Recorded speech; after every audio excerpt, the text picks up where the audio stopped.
grab, and he's going to be sacked.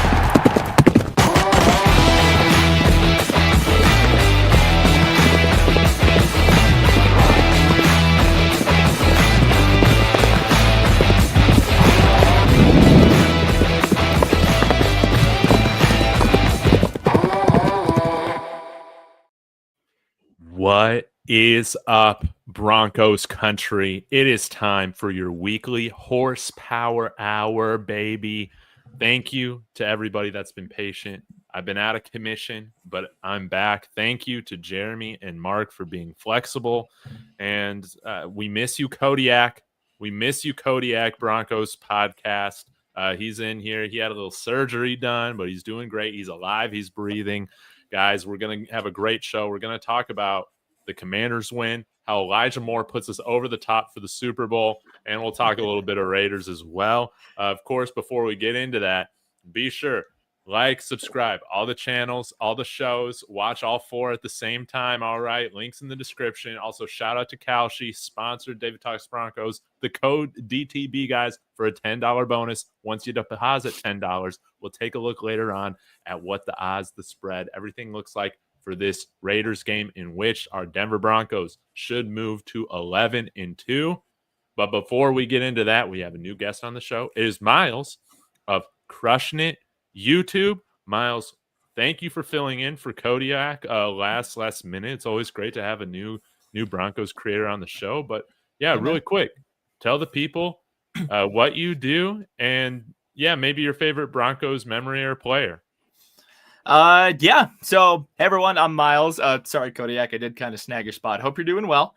I'll go with my first memory. The first thing I remember, and I'm the youngin' in here probably, but the Tebow play in overtime to Demaryius Thomas lives rent-free in my head. It's that and like the Stokely touchdown in 2009 against the Bengals. Just absolute cinema there. I'm kind of a play-by-play specialist. It's probably something I take the most pride in, is just my play-by-play ability there. I kind of try and upload where I can. I do work full-time, so it's kind of squeezing that in where I can get it. But yeah, dude, huge Broncos fan, and I'm extremely happy to be here. A little nervous too, not gonna lie. So go Broncos. Dude, it's great. You're crushing it. Hey, into your name. You're there we crushing go. it right now. So welcome to the show, dude. We're pumped to have you on. Hey, shout out to Landon Lee being in here. Like, subscribe, share with all your friends.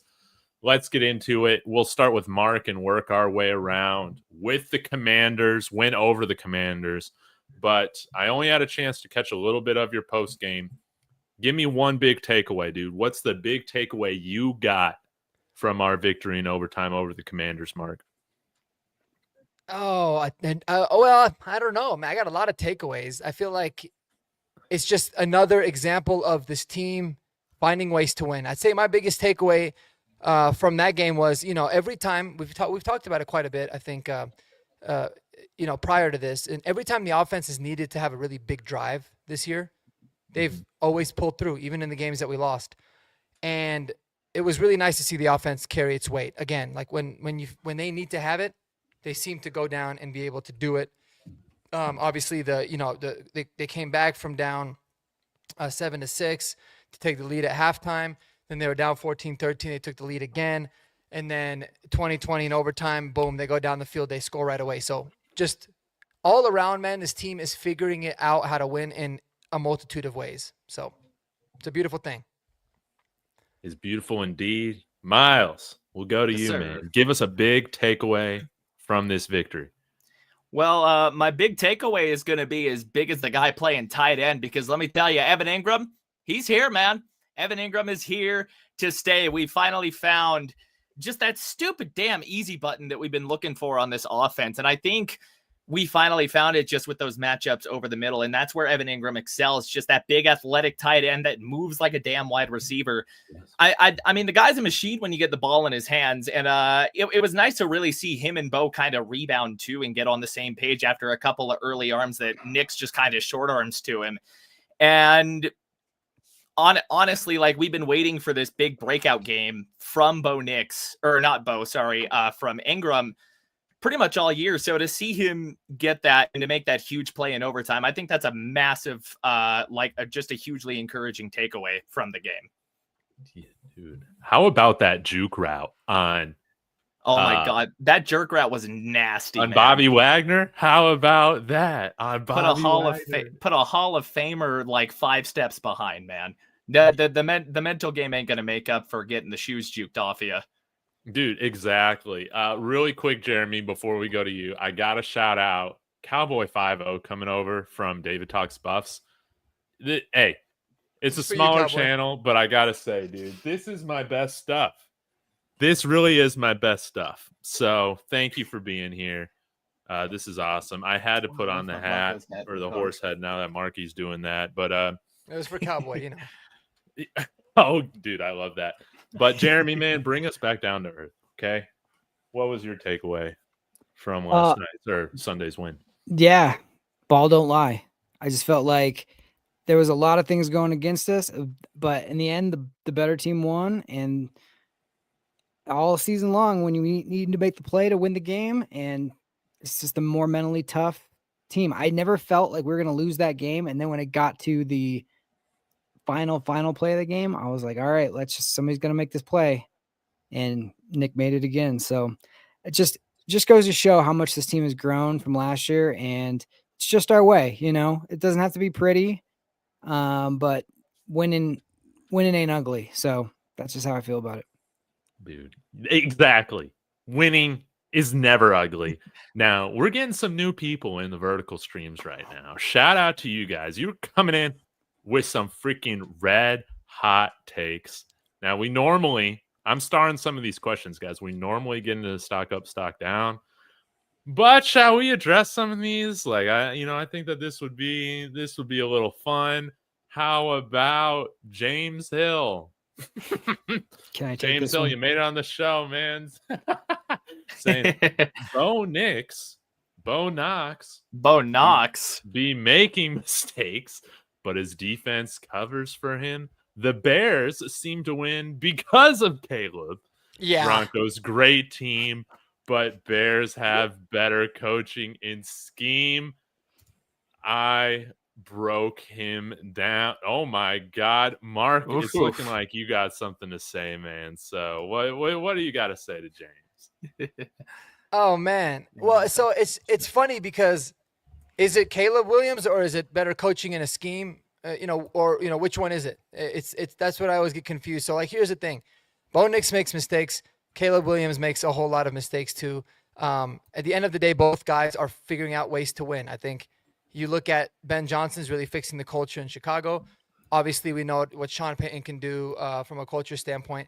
If you really want to compare coaching staffs, I mean, just look at the track record. Sorry, kind of is what it is. But, Ben Johnson hasn't really proven anything as a head coach. But my thing is this, man, like the Bears seem to win because of Caleb Williams. Is crazy. The Bears are the highest turnover differential team in the entire league by quite a large margin at plus 17. Now, if that ever comes back down to earth, then we can have that conversation of if the Chicago Bears are legitimate. Another thing that makes Chicago Bears very legit is not the run game with DeAndre Swift, but my guy, Kyle Monangai, who I was dying for 6 months for the Broncos to get. But they have a wonderful run game. I think they do a really good job. So again, man, like Caleb Williams can be really good and Bo Nix can also be very good. I don't know why we have this whole notion of like one has to suck and one has to be really good. Like I complimented Drake May a couple of weeks ago and people were like weirded out by it. Dude, we had no chance of getting those guys. And I like it when all the guys do well. I think it's better for the league. So it's crazy. But to say that, Bo Nix is winning because of his defense and Caleb Williams is winning because of himself. I mean, yes, is our defense better than Chicago? Sure. But plus 17 turnover differential, you're not going to lose a lot of games there, man. Yeah. Jeremy. Yeah. Tell me you don't watch Bo Nix, but have takes on Bo Nix because he had one mistake yesterday. It led to 3 points. And the defense really was the one that we had to stay in front because they weren't like holding their normal, end of the bargain. I could say on maybe earlier in the season, you could say that. But what's interesting and just to piggyback on what Mark just said, I think the 4 out of the 6 teams that drafted quarterbacks last season would, if they had the chance to pick quarterbacks again, and who would they pick? They would pick the player that they picked. I think Chicago, if they had the chance to do it over again, would pick Caleb Williams. I think Washington would pick Jaden.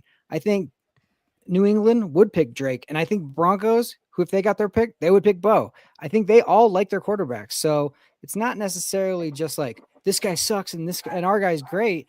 It's just like, I'm glad you guys got your guy. I'm glad we got our guy, and I'll ride with my guy no matter what. And I'm more than happy to. If I got the first pick, I would take Bo right now. Dude, I got to tell you, man, the Bears, they're my like NFC bandwagon team this year. I've loved watching them play, and I think we're both winning games because of the quarterback and the defense, dude. Like you said, Marky. But Miles, man, you got any other takes on this?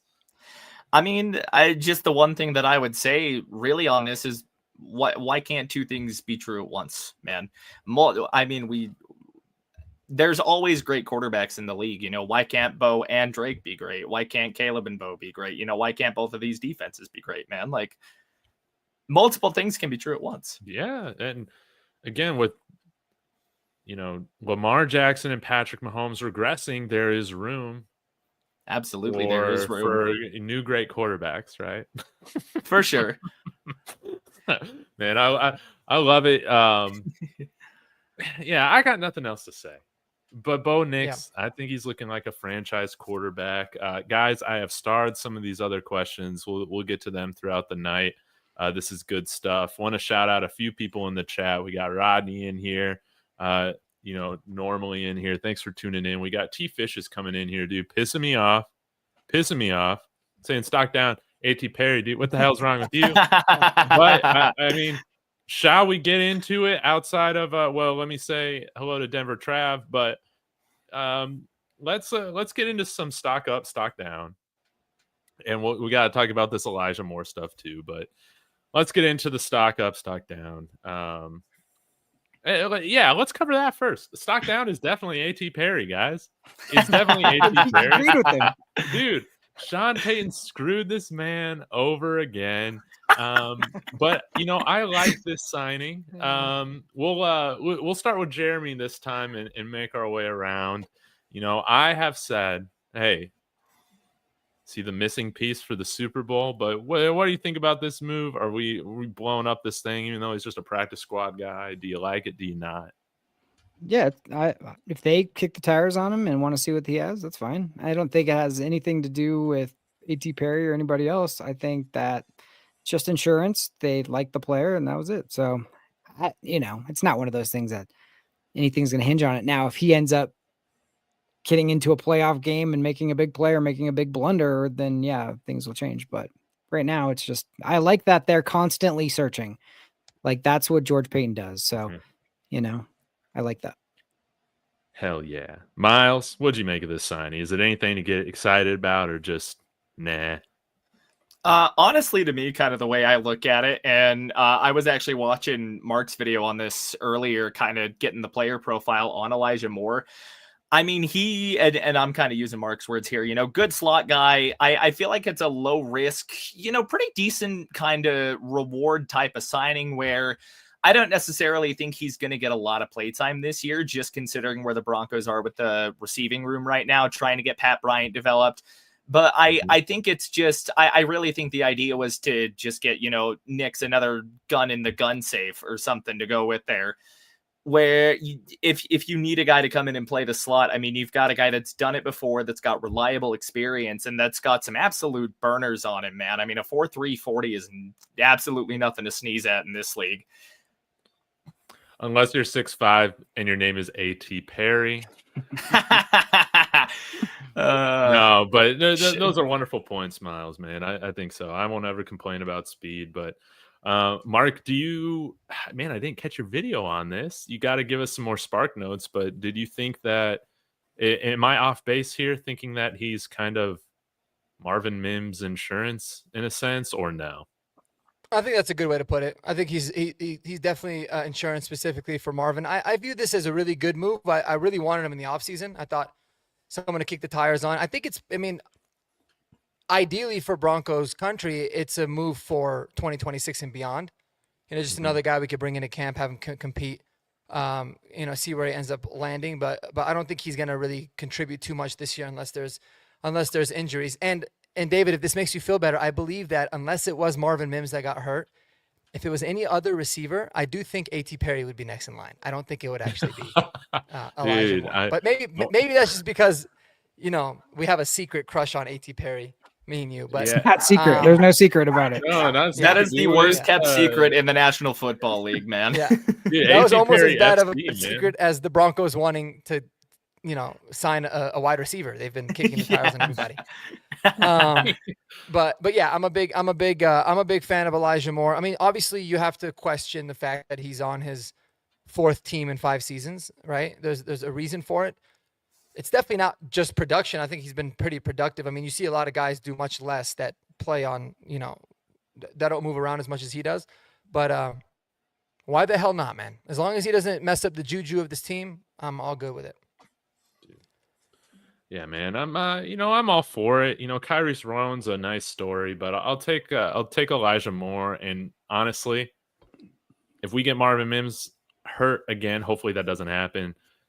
I know, Mark, you're the biggest Michael Bandy fan out there, but I don't know if I can handle the Michael Bandy experiment or experience in the playoffs, and I think that's just what this whole thing's about, like you said. Yeah, I think Elijah Moore is quite a bit better than Michael Bandy. Yeah, Kodiak saying Ayuk next. I don't know about that, but yeah, we'll get into this game. We'll preview the Raiders game, guys. Again, subscribe to all the channels. Help out Miles. What's your next subscriber milestone right now? Right now I'm just shooting for 200 before the end of the year, man.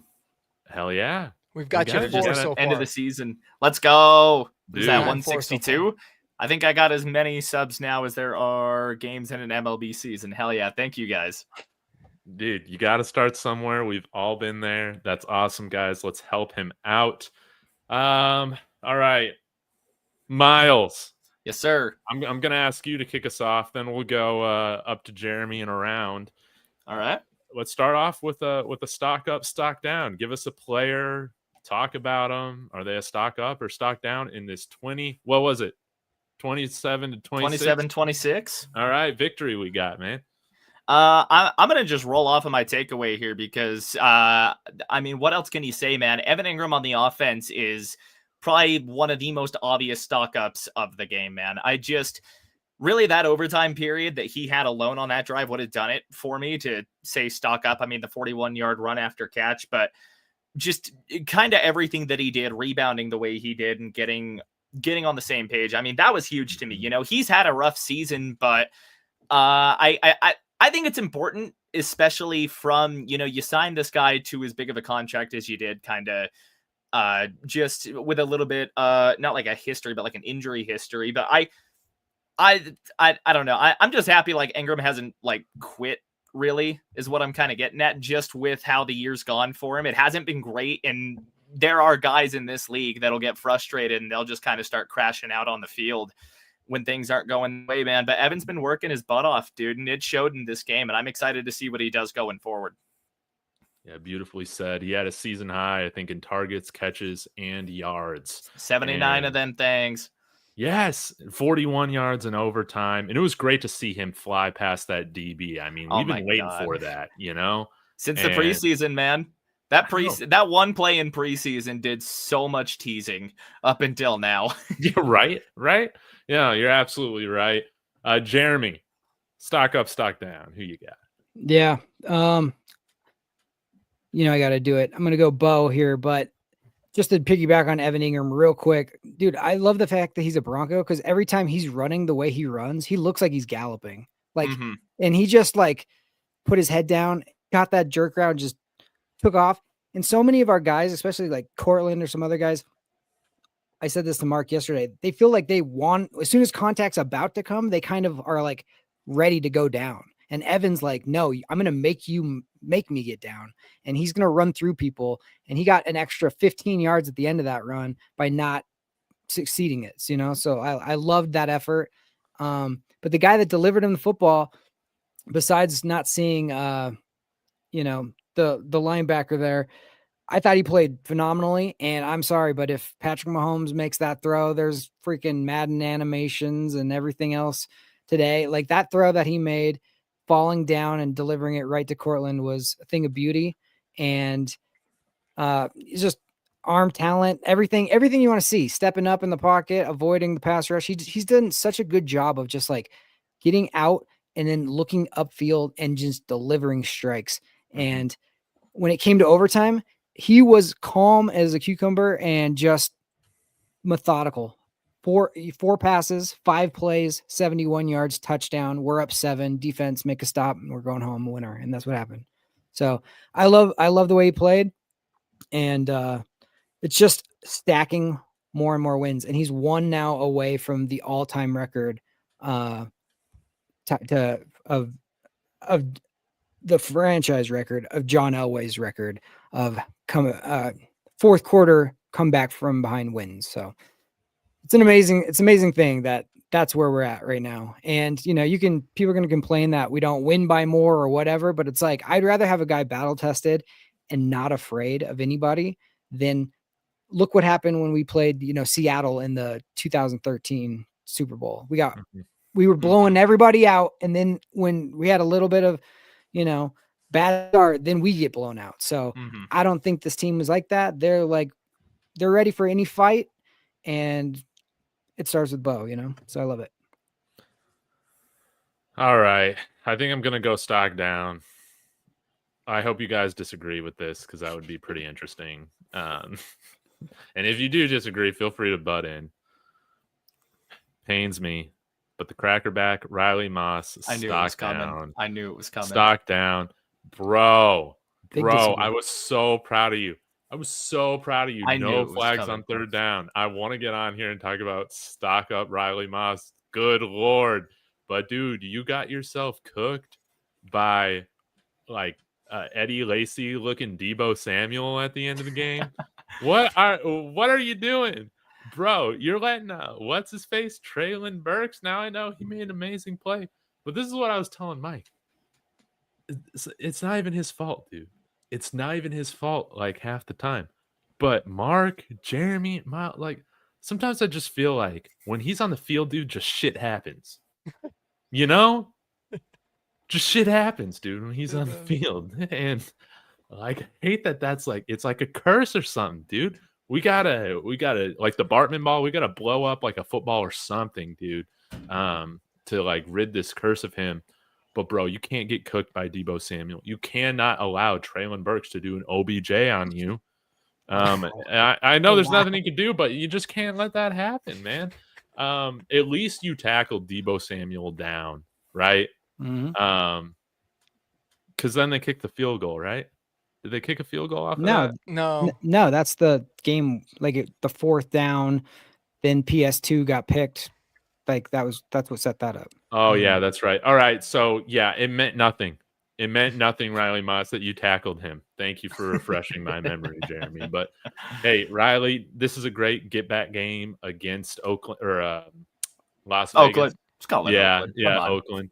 Let's do it, baby. But that hurts seeing, man. That hurts seeing. Marc, what did you feel about that? I want to know, and just it's funny. Then you can get into your stock down. As a stock down, I had written down Riley Moss's luck.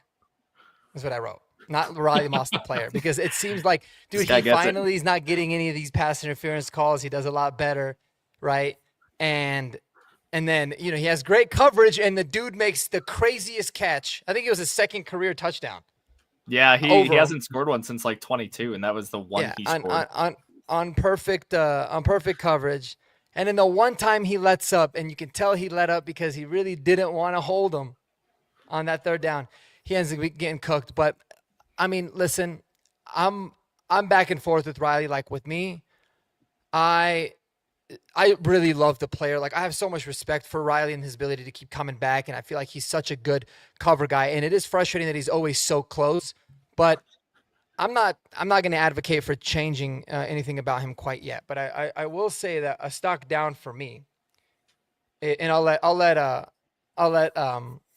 I'll let Jeremy go down because Jeremy loves to defend Bo and Riley. It's like it's like in his veins. I dig it. I'll let him do it. A stock down player for me, but it's something that I hope it's not a continuous trend, is Marvin Mims. He's kind of been a little missing lately, and I don't know if it's necessarily his fault, but they need to get the ball into his hands more. I think he's the second biggest X factor down the stretch for this Broncos team. Number one X factor being Evan Ingram, because that guy, I'll tell you what, if he starts to turn it up, that's going to be a massive problem for a lot of teams. That'll be like the biggest blessing that we could ask for as a team. But yeah, Marvin Mims has been a little bit disappointing. He hasn't really been that dynamic in the return game either. He had, I think, one really good return, but otherwise it's been kind of pedestrian. But again, I just think that they need to start scheming up more things for him, get this running game going a little bit too. And yeah, that'll be a stock down for me. Jeremy, You want me to go? Okay. Yeah. I'm ready. Sorry. Okay. All right. A few things. PS2 had a illegal contact penalty that directly resulted to a first down earlier in the game. Nobody cares because it's PS2. Yes. PS2 gives up the touchdown at the end. It was a 100% illegal pick. But if that would have been Riley, they'd be like, you gotta, morph into somebody else and do something else. It's true. It's freaking BS. Two, he made two amazing PBUs down the field, both on the right sideline. One where he just came in and just grabbed the ball and took it out. I thought he played a phenomenal game up until that one play.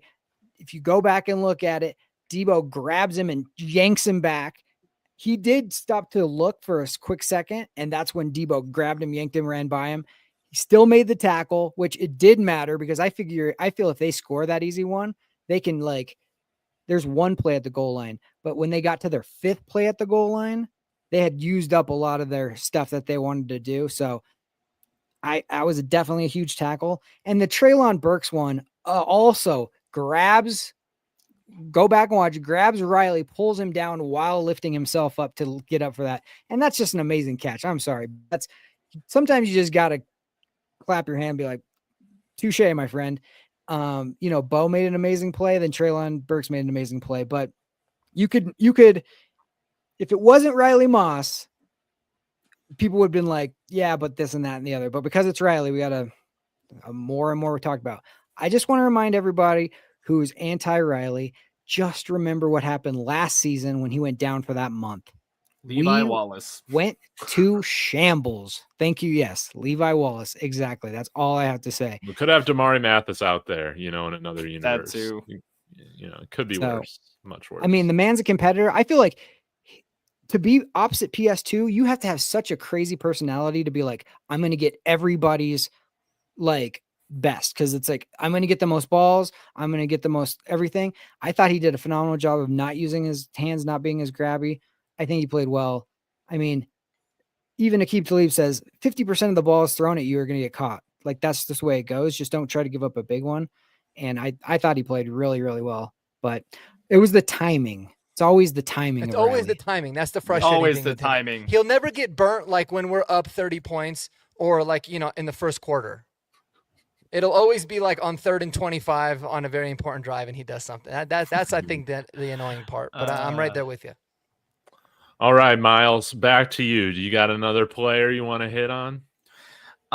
Man, I saw somebody mention it in the chat, but I'm gonna jump in with a bit of a wild one here, man. I think we got to give our props to Crawshaw, man. Other than the one game, yeah, there's the Crawshaw comment. Other than that stinker against the Raiders on Thursday night, man, it's been nothing but nukes off of this guy's leg. And he has been just pinning mofos inside of the 20 all year long. I mean, we got to call that man Mr. Inside the 20 because nobody gets out under Crawshaw. I'd like to kind of double that off too, throw an honorable mention in on that dude. JL Skinner is just a monster as a special teams gunner. JL Yeah. Skinner is, dude, he is somewhere between, I don't know, if a torpedo and a heat-seeking missile had a kid, that is JL Skinner on special teams. Mm-hmm. Yep. Dude, I love the That's a call out great for shout. special teams, man. Yeah, respect to Crawshaw. I saw he's leading the punters in Pro Bowl votes as well right now. As he That- should be. It's that mustache. I mean, dude, Yeah, that's dude. franchise punter when you're Pro Bowl your rookie year. That's what I'm talking about, baby. Yeah. So, Crawshaw Hall of Fame candidacy starts now. yes. Okay, Jeremy, who you got? Stock down. I'm gonna go. Let's see. I'm gonna go first down run defense. Like we were way too soft in our run defense all game long. Just them getting to like 2nd and 4, 2nd and 3. It was just like made it way too easy on them. And then also to not like respect Marcus Mariota's legs, because it's like that's really what he brings to the table. And over and over, he was scrambling for stuff on 3rd down and just keeping stuff alive. He played a phenomenal game. I'm not discrediting him at all, but I just felt like that was the one. There was a little.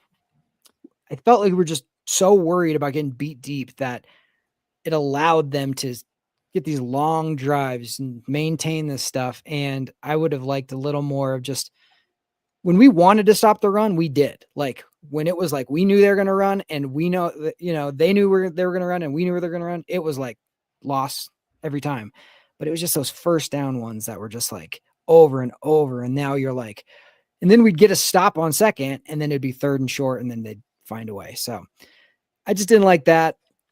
I thought our defense was going to show up a little. It felt like our defense was a step behind. And it's a road game on the East Coast after a 2-week break. So I'm not trashing them or anything, but that was the one thing I didn't like. I think that's totally fair, man. As Kodiak's saying, dude. Chris Rodriguez, total scrub, dude. He was cooking us, dude. He was cooking us. Yeah, our defense, lackluster performance from them, just with the entire offense. But I'll go stock up with this one. And again, Mark, I always got to give you credit for always putting this in. I forget if the Discord was around then or not. I don't remember. But guys, join the Discord. You can join in my join thing membership, or you can use the WAP, but you get a discount doing the membership on YouTube. Get in our Discord. But Pat Bryant, dude, you're the first one that said, you know what, Pat Bryant, Sean Payton kind of guy. And he had an awesome game, man. Slant God. Got 3 receptions, 42 yards. I would like to see him featured more, but did get 7 targets. But big stock up. I'm loving what we're seeing. I do have a question for you specifically, Mark. Would you be okay if the Broncos punted on wide receiver for other positions if they plan on making Pat Bryant? Does he have wide receiver 1 upside? I guess No, that's what I'm 100%. asking. Yeah, 100%. Now, when you say punting on receiver, you talk about like first round or entirely? Yeah, like first round, and you're not making a move for Waddle. Oh yeah. I would be okay with it because I think for us, we need better talent at the tight end and running back positions way more than wide receiver. Like our wide receiver room is not that bad. A.T. Perry is a starter on 25 NFL teams, David. All right. Why hasn't even picked up? This is the biggest mystery. And he's on our practice squad, bro. So no, I like I said, can we upgrade everywhere? I mean, you can always upgrade the roster, but I genuinely do believe Pat Bryant has wide receiver 1 upside, especially in the way in which Sean Payton wants to utilize his guys. I just think he's incredibly good. I love that we've been utilizing him and featuring him more. And I think we need to keep doing that. No doubt about it. Mm-hmm. Yeah. I mean, I just think, and I really do believe he's just scratching the surface. Like, dude, when he took off on that slant route, dude, his speed off the line, his speed catching the ball. What do you run, like a 4.58 or something like 4.6? that? 4.6. Everyone's dude, freaking whatever, out. 4.61. Dude, it's funny because if we took him in the 5th round, where everyone was saying that we should have taken him, then I think he would have gotten a little bit more hype. But because he was overdrafted, right, in the 3rd round, you know, he's I got. think even if you wait until the 4th, I mean, I think you get a lot of people that would start calling it the steal of the draft. I thought Bryant was fine where he was, where we got him. I really did. Yeah. Absolutely. And if he turns into a wide receiver 1, you'll take that every single time in the 3rd round at pick 70. Yeah, Mark. Okay, who do you got? Ooh, I got okay. So I just stocked down last time, right, with Mims. So I'll do a stock up this time, and this might be a little bit unpopular, but I've got 2 of them that I'm feeling, and they're both in the run game, and then I got a stock down in the run game. So we're gonna talk about the run game a lot. Yeah. Stock up number 1 is RJ Harvey, and I'll tell you why. It's not like it was the best game from him overall. I thought he did some good things and bad things. I did a film review on him. I still feel very optimistic about RJ Harvey, but man, let me tell you, he was pass blocking his ass off. And if he continues to pass block his ass off, he's going to play more, and they are going to be able to utilize him as a true 3-down back where he can actually utilize his receiving skill set, which has been a surprise, as well as getting more carries. I think that's really big. And man, we're gambling a lot on RJ Harvey down the stretch. So we need him to get every opportunity possible to be able to play well. As a result, I think it's stocked down for Tyler Bidet because even Jaleel had a good pass protection rep. And if we're good there, and we know Adam Prentice can pass protect as well, Tyler Bidet may be a sneaky, like, I wouldn't say cut candidate, but someone that could really maybe even eventually become a game day inactive. I don't think that it happens. But it's just unfortunate for Bidet because the one thing that they really needed him to do in terms of being a true 3-down back, these other guys are able to do it. It might be bad for him. And then that leads me to Adam Prentice, who it's just a stock up, man. Why does it seem like every time he touches the ball, good things happen? First down. I don't think he's ever caught the ball or carried the ball. So like literally touched the football and it didn't result in a first down this year. It's Amazing. Cool. So, I want to see him back there at tailback. Get just one carry. I just want to see what it looks like. I want to see DJ Jones at fullback and Adam Prentice at tailback, and you run an I formation and just kill whoever's in front of you. That's what I want to see. That's right. He did get a handoff once, and he ran it. But I want to see him in like a single eye type of thing, dude. Like run up to the line and just go Mike Allstott on him. Let me see that, man, in like a jumbo package. Like, come on, man. Yeah. Bring out the extra O lineman, dude. Slot your 2 tight ends over there, and just see what happens. Yes, dude. Shout out to Adam Prentice. I love him. Crawshaw, all these guys. A few shout outs in the chat here, I guess, before we get into stock up, stock down. But Andy coming in here. I got a few other questions highlighted too. We can get to in a bit. But did Nate Atkins' root beer influx into the locker room transform this team into the best in the NFL? Yeah, is root beer vape going to be now considered one of the banned substances in the NFL? It shouldn't be. It shouldn't be. It would be like banning like drinking soda in terms of, it's usually not the good thing, but I think so, man. I think this root beer Nate Atkins, this whole root beer influx is helping. I think they're probably having a lot of it. They call it a smoke machine. It might just be a whole bunch of root beer vapes smoking up the club dub there in the locker room. Who knows? But I'm excited to get Nate Atkins back, man. I hope he's back this week. Yeah, dude, we need him back badly. Even though he's kind of an asshole. I love it. I love him as a player. Well, here's the thing, dude. You kind of need assholes to win a Super Bowl, right? Yeah. And we need the next. He's proof enough of that. Exactly. We need a new version of the meme, of Sean Payton, hitting the bong. We need to see him hit a root beer vape. We do. We need to see Would him that be smack great? that root beer. Yeah, smack the root beer vape. Okay.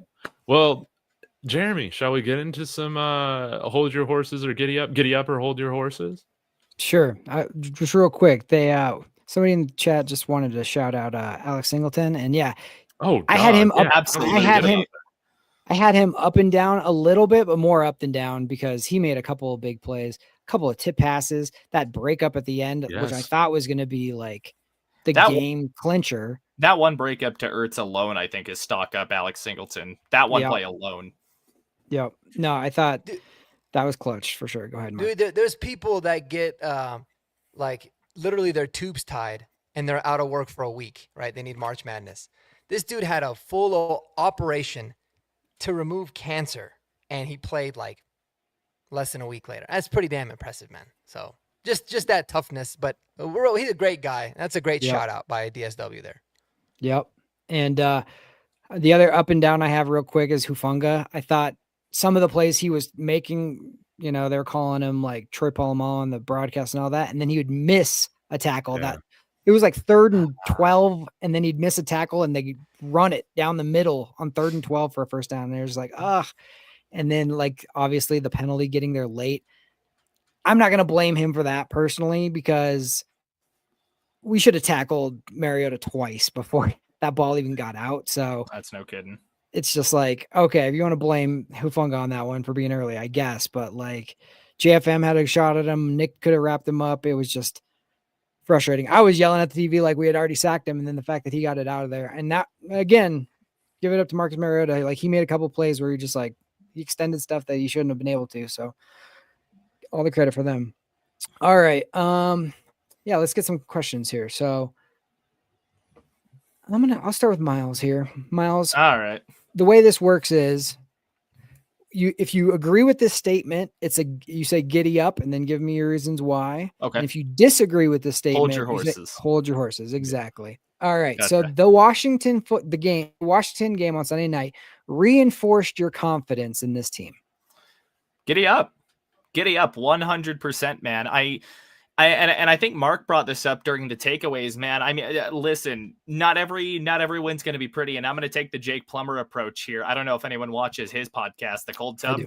The absolute banger, first of all. But you know, there are no ugly wins, you know, in this league. There are some conventionally unattractive wins, sure, but when you've got a team that can win in, I mean, how many wins do we got now? That can win in 10 different ways on any given Sunday. That only reinforces my confidence, man. If the defense is having a bad game, the offense is going to come in and pick them up. If the offense is having a completely, you know, nitro dirt day or whatever, defense is going to be in to pick them up. And even now, like, we're starting to see, you know, we've had some kind of flashes out of the special teams, good and bad, but it feels like, you know, like the coverage has been a little more consistent on that end as well. The tackling on the special teams has been better. We're still waiting for that big bang play from Marvin Mims at this point, but I think we're due for it, man. So, I mean, absolutely giddy up. I am confident as hell in this team. Yeah, it seems like every week, no matter what happens, it's like a Rorschach test, and like the national media sees one thing, and then Denver Broncos country sees the exact opposite. We all are like, hey, that just reinforced the fact that this person's clutch and we're mentally tough and we won again. And it doesn't matter if we come back. And the other thing was like, well, yeah, but you barely win. But then all these other teams, they'll lose to somebody they're not supposed to lose to, that they're heavily favored on. The Rams just lost to Carolina, and they were double-digit favorites. Well, and my thing about this too, I'm going to go on a bit of a rant if y'all are okay with that. Where was this energy last year when the Chiefs were barely winning all these one-score games on their road to the Super Bowl, man? Like, like everybody is willing to, I mean, glaze the piss out of Mahomes and the Chiefs there for squeaking by all these games. And they played some one-score games against bad teams last year. Everybody's going to do it. So why is now the energy so much different when Denver does it? Is it just because we're supposed to be bad? Like, I swear to God, the media is unwilling to be wrong on the Broncos. And every week, and this is why my confidence is so steadfast in this team, I mean, let them hate, man. Let them hate. Exactly. Well said. It tells you a lot about a person if they're not able to admit that they were incorrect about something. And it seems like there's a lot of people that are holding on to pre-draft Bo Nix takes, Sean Payton takes, like preseason prediction, season record predictions, whatever it is. They do not like seeing this team. And then they got to make up reasons why the thing that they said isn't actually incorrect. It is incorrect. So just be a, you know, a grown up and admit it. That's fine. But you know what? We've talked about this a lot, and it's like, I like this team not being talked about. We're better that way. So keep it up, actually. All right, let's go, David here. Okay. I want you to let's see. Sean needs to completely forget about trick plays until next season.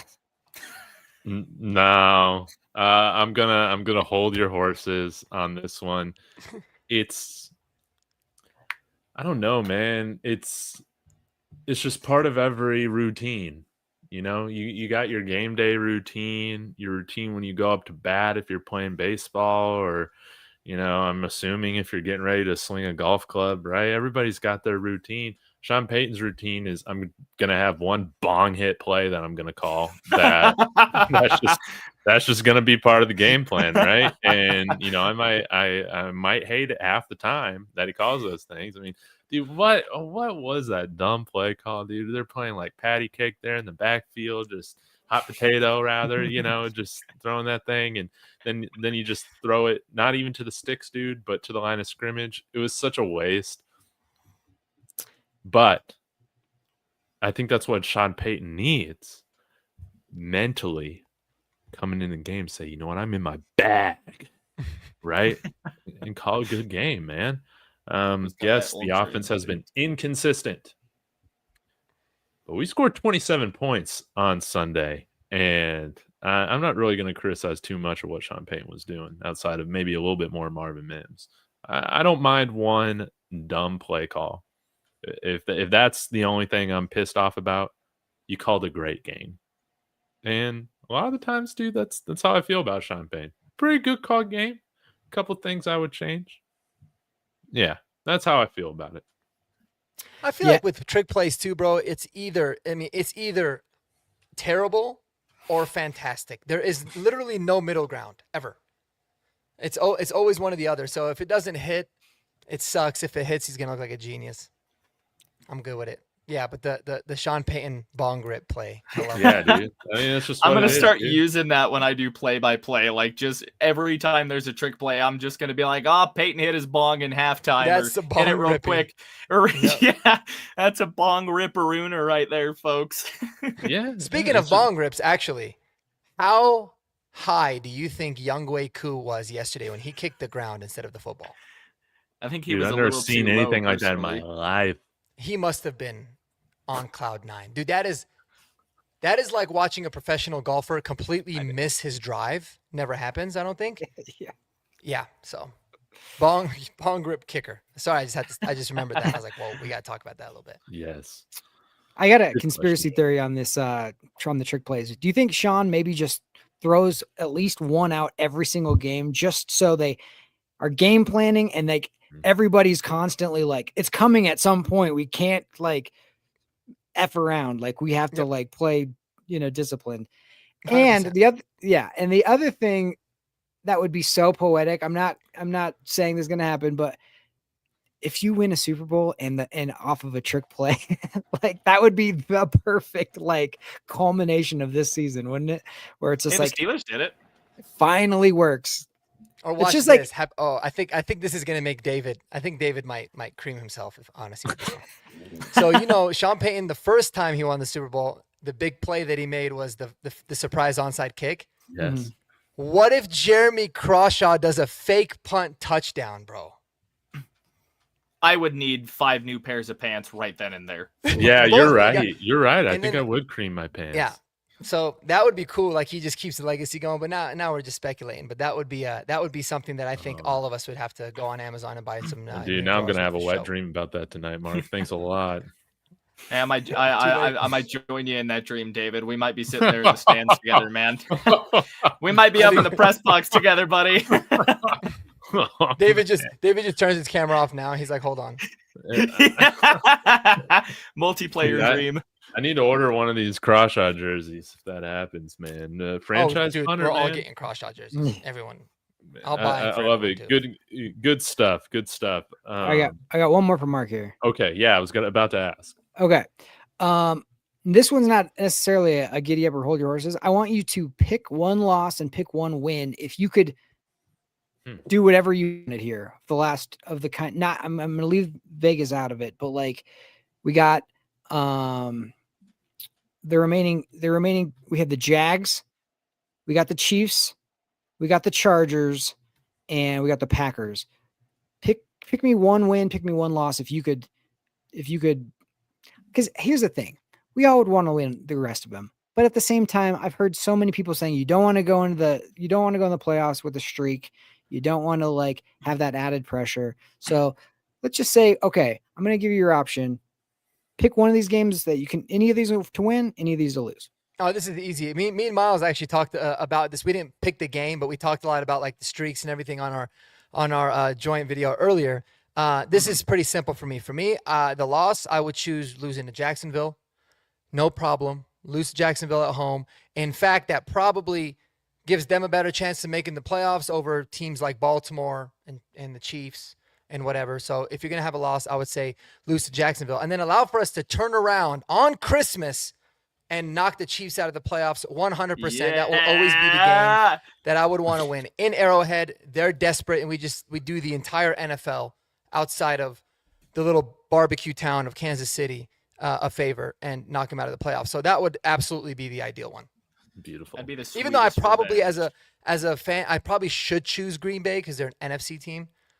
But I feel like, man, you lose to Jacksonville, you're really fired up, and you win on Christmas. So that would be cool. Yeah. Oh man. Yeah. There's a fat man wearing red on Christmas that I want to have a bad day, and it's not Santa Claus, if you know what I'm talking Yes, about. exactly right. Jeremy, I have one for you. Okay, Alrighty. we got to have one going your way, Yeah. Appreciate it. and this comes from a fan. All right. Okay. I don't even know if he's still Hey, watching, Trent's but in here. maybe he is. That's Mr. Talk Show Land. Broncos. I got a question for them. Do you think Patriots versus Broncos will be battling in the AFC Championship game? Giddy up or hold your horses? And if giddy up, who do you think will win? I don't know. I hope so. I would Yeah. love to see the Patriots. And I personally, if it comes down to those two, I mean, home field will be a huge advantage, but man, these teams are so similar in so many ways. The second year quarterback, the hardened coach who like doesn't let anything slide and has changed the culture and done all these things, and the tough defense, and they built for cold weather and finding a way and all of those things. But yeah, I got Denver, man. I mean, what do you, am I gonna say the Patriots? There's no way. So like, I hope so. And I personally would be fine playing either place, but yeah, that would be my choice. If there was an AFC champion, just like 10 years ago, it's like the repeat of 10 years ago, 2015 of AFC championship, Broncos Patriots. I would just love, and it was a defensive struggle and just this, haymaker after haymaker type of game. And yeah, I'd love to see that again, especially in Denver again. Mark, Miles, y'all feel the same? Go ahead, Miles. Oh, I heard that. I mean, yeah, I'm in that same boat right there. Honestly, I feel like this one's a giddy up. Both of these teams have been. I mean, I know nobody nationally wants to say it, but I really think that the Broncos and the Pats have been the two best teams in the AFC this year. Whatever you want to say about them, I mean, everybody in the AFC is flawed one way or another. Broncos can't run the ball right now. Pats O-line is banged up, and they're. Yes. I mean, they do have a decent defense, but outside of Gonzo, you don't have any real like guys, breaking out as huge stars for them as well. And I absolutely, every team in the AFC has problems. I just think that the Broncos and the Pats have the least, what's the word I'm looking for here? The least majorly like fatally impactful problems at this point. I think both these teams could meet in the title game, and Denver rides that defense to a win, man. Absolutely. Yeah, I agree. I would love to play New England. Just because I mean, it would kind of it would bring back the Manning Brady days. But the cool thing is that we don't have to actually go up against Brady or Belichick. I think it would be awesome, and I feel confident that we would beat New England out of the way. It's one of those things like be careful what you wish for. I think they're really good, and I like Mike Vrabel. I think he's a phenomenal coach, but he hasn't really done much in the playoffs, right? But again, he did have Ryan Tannehill and a couple other scrubs, so he never had somebody like Drake May. But it would be an amazing week. To be honest with you, I just don't want to see Kansas City in the playoffs, just in general. Like, I'm fine playing against them, to be honest, but I just want to see a playoffs with all the new blood in it. That's my boy right like, there in chat, man.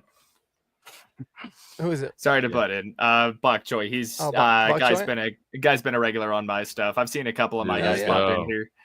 Let's go. Okay. Yeah. Papa saying Broncos Texans. I mean, dude, that'd be interesting. But dude, we own Josh McDaniels, so I want to see him come to Denver again. And Wade Phillips gave him the business last time. This time VJ can do it, and we'll stop their new franchise quarterback from doing anything. It'll be fantastic. Okay. Well, we're a little pressed for time, but want to go ahead and give a quick little preview for this matchup against the Raiders. We'll take a look at the odds here in just a minute, but you guys be thinking of one thing you want to see, whether that's a player performance, a position group do something, the team do something, what you're looking forward to against this, this Raiders team that is, dog shit. So, I mean, we better win, man. They suck, and we better beat them by more than like 3 points. So, hey, shout out to Kalshi. Code DTB, guys. $10 bonus once you deposit $10. Right now, the spread on Kalshi is Denver by 7.5 points at 51 cents. So I'm gonna do my play of the week. Gonna put a little bit of money down on here, and hopefully kind of double my money, $3.17 and $6 or whatever. So shout out to Kalshi sponsoring the channel, and like 7.5. This is a game that we should win, that we should dominate. We can't come out. I'm sick of this narrative about this team playing down to their opponents. It's very true. Now, we won't have to worry about that in the playoffs because everybody should be good unless the Steelers make it, right? But this is a team, man, that I'd like to just see us go out and whoop. Mark, we'll start with you, work our way around. But what's one thing you're looking for in this Broncos-Raiders matchup? Yeah, I'm looking for us to blow them out. I think there's no excuses in this particular matchup. Last time it was like, we had the wind, and you had the short Thursday night game against an opponent. I mean, you had a lot of things kind of, in there with Kansas City, lurking in the background. You could always kind of make a little bit of the excuses. I mean, division games are always close on Thursday nights.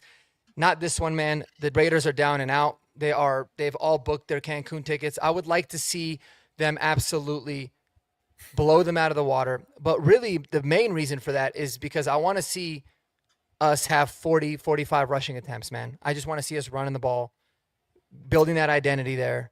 Getting JK going, getting Jaleel going, getting this run game going. So that's really what I want to see. But I do feel confident that this should be a nice, I want to say easy win because I don't think they're ever easy, but a comfortable win. Hopefully, my blood pressure could definitely use it. I can tell you that. Yeah, and as Dom is saying, we really got to beat the Raiders off good. I don't know if I would phrase it like that. I was gonna say, I feel this. you put the off right after beat, and then it's a wholly different. Maybe finish them off good. But yeah, like I'm right there with you, Don.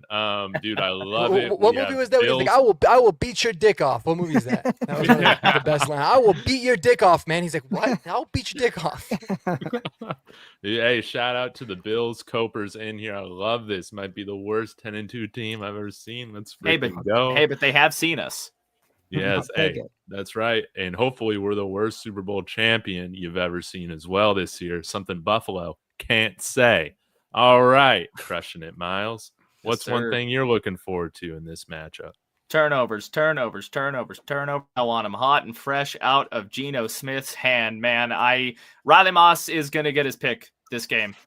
I'm calling my shot right now. Riley Moss is getting his this Let's game. go. Pat's gonna get one. Someone's gonna get a strip sack. I don't care. The Broncos are they're gonna come in a little pissed off about the last game. They always say they don't hear the noise. They heard it. They want to make everybody just shut the hell up for a week. That defense is gonna go in looking to snag the ball, dude, and just do whatever the hell they want to the Raiders offense. Mhm. That's what I'm looking for. Wonderfully said. Jeremy? Yeah, we owe this team a whooping. Like, we beat them on that Thursday night, but man, that was one of those games where everybody had to whine and complain afterwards. I don't want to be hearing about that next week. Like, I want to just go and handle business. And the guy that I'm really looking forward to is Jade Barron, just enveloping Brock Bowers again. Like, he got that pick. I think Gino's going to get frustrated, just going to start forcing some stuff. And he almost had a game-clinching pick this last game. So he's going to be chomping at the bit for that one. Shut down Genty, get to Gino, and just, like, put your foot on their necks and just don't let up. Like, that's what I want. I want this. And, I mean, the Raiders are in just dump mode at this point anyways. So Max Crosby's like the only guy that's going to be given full effort because that's what he does. But so, yeah, we just owe them one. And I want this to be, we got a tough 4-game stretch after this game. So I want this to be like a statement game. Wonderful. Yes, what I'm looking forward to is we had the Cleveland Browns put up 10 sacks. 10 sacks on the Raiders. We should be pissed off. And that's right, Ninja Turtle, dude.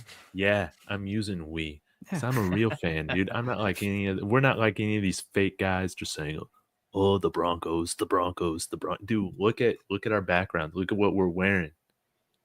Come on. I might change my name to dude. Power Ranger Mark. Yeah, that's right, dude. We're part of Broncos country. We are Broncos country. That's right. Whatever lame fan base you're a fan of or whatever, dude, it ain't Broncos country. So, yeah, we should be offended that the Browns put up 10 sacks, and we should look to go and beat that so that we can break the all-time record for most sacks in a season. What is it, 73? We only had 2. I think 72, yeah. Oh, 72. We only had 2 sacks against freaking Marcus Mariota. That was my biggest disappointment. We could not tackle that man. We got to put we got to make Geno Smith contemplate retirement after this game. That's like what I want to see. So, contain Max Crosby, and then we have our guys just go Max Crosby on them. That's what would be really, really nice. But, guys, Broncos are going to win. Jeremy? Quick question. Quick Ninja Turtles related question. Who's your favorite Ninja Turtle? Real quick. I always find this interesting because it's a personality. Kind of Donatello. I used to mess with Donnie. Oh, all right. Yeah, Nice, who was man. the one that talked shit to Oprah? I like him. Oh, that's right. I totally forgot about that. Yeah. He's a bro in my book, that's for sure. Dude, if you guys don't know what I'm talking about, just go watch Ninja Turtle on Oprah and the reaction of those kids, man. That was just insane, dude. They were dropping all these sexual innuendos, dude. It was horrible. I know Alex would be a big fan of it, there in the chat. So he loves that. Yeah, dude, butt hurts so easily, man. That's how you take it, man. I appreciate you stopping in, Oh, Cowboy, we got some Cowboys fans in here. They're elite. Let's go. Congrats on beating the Chiefs. Raphael. Did any of you guys watch Street Sharks? No. What was Street Sharks? That doesn't ring a bell for me. It was like Ninja Turtles, but sharks on rollerblades. It's like the Temu Ninja Turtles. Yeah, okay. yeah. But dude, I love Street Sharks. Dude, I had all these little like action figures, and Sethoid, dude, I do love you. I'm sorry I'm not highlighting your comments, man. I just missed them. Yeah. Robert Man, these vertical streams are different, dude. I know. Yeah, we're getting distracted. Honestly, they're dude. fun though. Like some people come and troll them, but I'm like half the time I'm dying laughing. I know, dude. I know. It's funny, man. But mark my words. Remember how the Queefs turned it on in the playoffs? These guys thrive in pressure. Come December and January, get ready for extreme T-Rex domination from this team, unless they play the Broncos, baby. That's a dude. There's a new king in the division, man. And remember, Bo Nix or Patrick Mahomes regressing, Bo Nix ascending. That's like the theme of this year. Yep. They've had some pretty good pressure on him so far this year, and they haven't exactly thrived. So I don't know. Yeah. Last year was last year. This year's this year. So we'll see. Well, and you know, for people to go, I mean, go check this out. I might do something full on this, but like, go look at the 2013 Broncos. We shattered all these records, right? Obviously, we ended up getting blown out in the Super Bowl. Go look at what we like our record in games that were 7 points or less, and you'll realize that we were 0-3 the entire season in those games. Everything else was just a complete blowout. We weren't calloused, and we absolutely got demolished. And we didn't even look that good in the playoffs that year either. But we ended up getting demolished. And I think Aqib Talib was talking about that too. He's like, I wasn't on the 2013 team, but one thing I knew was in 2015, it's like, man, we had our bad games. We had a bad game against Cleveland. We went to overtime against Cleveland. We eked out a way to win. But, man, it's like then when you're in that situation in crunch time, you don't flinch. So, listen, is it ultimately gonna pay off? We could obviously win the Super Bowl. We could obviously go one and done, but by no means is what we're doing bad. I think it's only positives are going to come out of it for sure. Definitely. Dude, no doubt about it, man. No doubt about it. Well, guys, I think this was a pretty successful horsepower hour without Kodiak. You know, we hope you find your dad, Kodiak. You show up on the stream next week. Hey, buddy. buddy. But Miles, man, it was great having you here. Fill in. Hopefully, It was great guys, being we here, got man. like 180 people watching across our streams. Please go subscribe to Crushing It Podcast, Crushing It YouTube. That's Miles' channel. He's getting started. He's getting rolling. Dude, man, these people are so crazy. But really quick, man, we'll go around. We'll talk about what we got going on in your channels, and then we'll wrap it up. We'll start with you, Mark. Oh man, I got nothing really, I guess, specific. I'm probably going to just talk about a few different things related to this team. Look at maybe a little bit more, where we're at versus historically, how other teams that have done similarly to what we have done and opposite of what we've done. Maybe some comparison videos like that. Dive into the Raiders a little bit more. If there's any Raiders people in the chat, I doubt, because you would have made yourself very known. They're all dead. But love to. Yeah. I've been trying to find like a Raiders channel to collab with, to do some collab videos, because I really wanted to bring those back. But no, man, just if I think of an idea during the day, I usually just end up making a video. I don't usually have a plan, which is probably not the best thing. But what I'm gonna do is this. I'm going to talk as long as I possibly can and get as much mic time as I can, so Alex just absolutely loses his mind there in the chat. So let's see, what else can we talk about? I think Kodiak had said something about Marty Natchez. I'll say Nate McKinnon's looking really good too. No, I'm just kidding. I'm not gonna take up that much time, but no, man. But do all of us a favor, guys. Whether you're a troll in the chat or you're one of the real ones, go follow Crushing It on YouTube. I've put it on in the channel. I think it's you have it at Crushing It YT, but I have it at Crushing It Show on YouTube. I think, is that it, or is it at Crushing YT? Anyways, I've been putting it a lot in the chat. It's right there. Go check it out. He's got awesome content. His play-by-play is legitimately phenomenal, and I'm going to say, like, I'm very jealous of his radio voice. So yes, go show him some love, man. He's doing awesome. Appreciate it, y'all. Appreciate it. Oh, see, Sethoid, a fan. Hey, so great takes. That's what I'm talking about. And appreciate it. Seth is one of the real ones. And most importantly, to get on this show, we don't tolerate A.T. Perry slander on this channel. Only A.T. Perry height, and he is now part of the cult. Okay, you have been indoctrinated. All right, we need to get A.T. Perry on the show. Father, Son, and Holy Spirit. Yeah, what's our Trinity? Bo Nix, Sean Payton, and A.T. Perry, or something like that. Or I mean, if you want to go for the Saints Trinity, you throw Will Lutz in there, or Lil Jordan Humphrey. Humphrey wasn't the same. Troutman. Yep, all those guys. I like that. All right, Miles, what you got going on in your channel? We know we can find you for play-by-plays. What else? Yes, sir. So Friday, I've actually been collaborating with a buddy of mine that I came across over in Perna's server. So that is at Hilltime Sports. His name is Trent Hill, Eagles fan. We kind of talk about just all the happenings, just up the NFL, kind of do some game previews. that sort of stuff. So look out for that. We usually do that Friday afternoon, just after we're both off of work. So yeah, that's what I got. And then obviously Broncos play-by-play on Sunday. It's going to be great. Can we find you on any other platforms? I do have an Instagram. It's at Crush. I think it's Crush Miles Broncos. Okay. I'd have to double check that, but I can put that in chat. I don't use Insta much, but I do. Miles, have do you have one. an OnlyFans? Man, I should start one. Someone in chat was asking if I was wearing socks. Subscribe to find out, brother. That's a for the members mystery. page. Yeah, that's the members page. It's That'll really cheap. be It's the like first $5. thing that comes. That'll be the first thing that comes out on members only. Alex yeah. will probably be there for that. They're They speculating do. a Let's little go. bit. Yeah, we know Alex will buy the premium content. You'll love to see it. But Miles, man, thanks for being willing to come on last second. And Thanks for having me, man. I appreciate it. Yeah, we hope you didn't kill Kodiak, and we want Kodiak back next week. But if you show up again, I'm gonna have some questions. Where's Kodiak? Exactly. Don't say nothing. Oh yes, Kodiak Andy's somewhere got selling it. feet pics. Yeah, hit that join if you want to talk with us every day on Discord.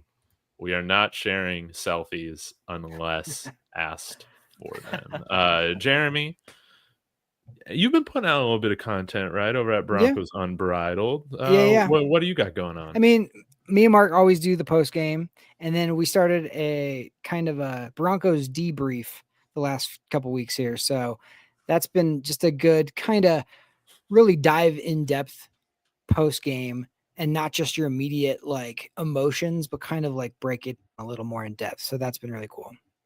Dude, let's go. Guys, go subscribe to all my friends. I was talking about this with Mike last night or 2 nights ago. Broncos country has the best YouTube community out there.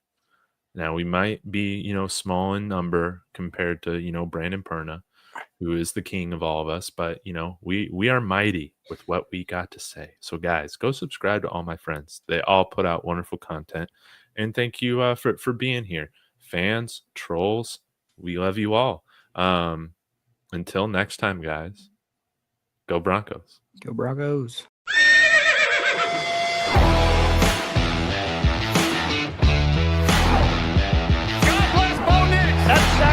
He's grabbed and he's going to be sacked.